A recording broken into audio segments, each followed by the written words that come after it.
আজি আমাৰ ভোগেশ্বৰ বৰুৱা কমপ্লেক্সত মই পৰহি দিনাখনে কঠোৰ নিৰ্দেশ দিয়াৰ পিছতো পিছফালৰ গেট এখনেদি কিছু মন্ত্ৰী বিধায়ক মই তাতে যোৱা দেখা পাইছো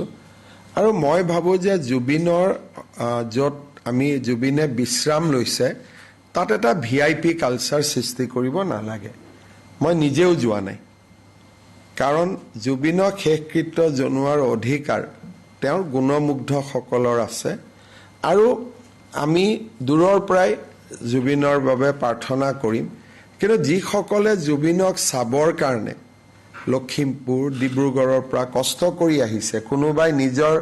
জমা থকা টকা কেইটা উলিয়াই আহিছে কোনোবাই কিবা এটা বিক্ৰী কৰি আহিছে তেওঁলোকে জুবিনক চোৱাৰ অধিকাৰটো প্ৰথমতে পাব লাগে সেইকাৰণে মই অলপ আগতে মুখ্য সচিবক নিৰ্দেশ দিছো যে কোনোবা যদি মন্ত্ৰী বিধায়ক তাতে যায় দীঘলীয়া শাৰী পাতি যাব লাগিব কোনো পিছফাল দি শৰ্টকাট কৰি যোৱাৰ যিটো ব্যৱস্থা সেই ব্যৱস্থাটো অহাকালি মই নামানিম আৰু মই মুখ্য সচিবক কঠোৰভাৱে কৈছো যে যিনেই নহওক কিয় সকলোৱে যদি মন্ত্ৰী বিধায়কো জুবিনক চাব খোজে তেওঁলোকে লাইনত থিয় হ'ব আৰু লাইনে যিমান দূৰলৈকে লৈ যাব সিমান দূৰলৈকে লৈ যাব আৰু এনেকুৱা কোনো কথা নাই যে যাবও লাগিব সকলোৱে জুবিনক নিজ নিজ স্থানতে শেষ যিটো সন্মান যাচিব পাৰে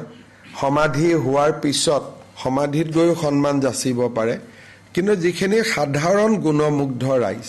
তেওঁলোকৰ কাৰণে আমি সমস্যাৰ সৃষ্টি কৰিব নালাগে